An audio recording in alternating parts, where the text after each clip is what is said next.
ថ្ង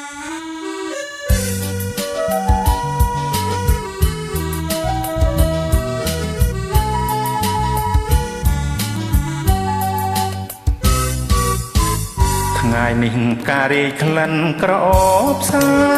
យចិនដាខ្វល់ខ្វាយចង់តែណែបនឹងលួចប៉ងយូរហើយលើកែវមិត្ត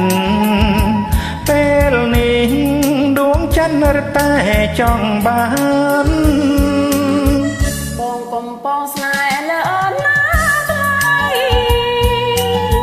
អូនឆ្លើយរីរេកាក្ដីរំខានថ្ងៃនេះបងស្មោកថ្ងៃក្រោយប្រែប្រានមកអង្គសំដានព្រោះក្ដីស្នេហាជឿចង់មិនខំតែស្រីបងស្នេហ៍ពិសេសលើពីសង្ខារបងស្នេហ៍អូនเป็นអ្នកប្រែសាវ៉ាហ៊ានស្បត់សច្ចាជូនស្រកលយានបើស្មោប្រុសស្មាំងលើរូបអូនប៉ាន់អូនប្រកល់ចិនប្រកល់ទាំងប្រាណបងអណាស្រីគ្មានអ្វីប្រៀបបាន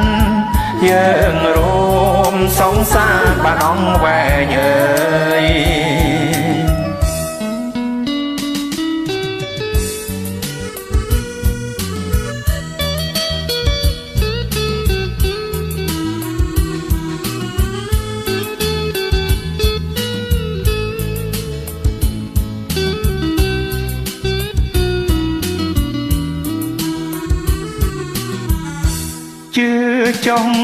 ជឿចង់